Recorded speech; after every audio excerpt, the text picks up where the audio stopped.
আসলে আমাদের একজন হাদি ছিল, যিনি শতাব্দীতে একজনই উসমান হাদি হয়, এমন হাদি যিনি একজন ব্যক্তিত্ববান আদর্শ রাজনীতিবিদ, একজন বিপ্লবী।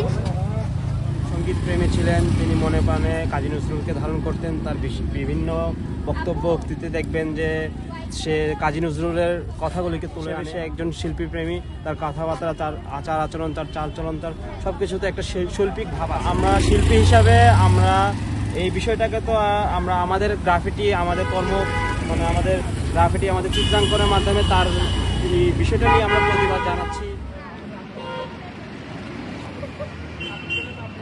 শহীদ ওসমান হাদি একজন বীর ছিলেন।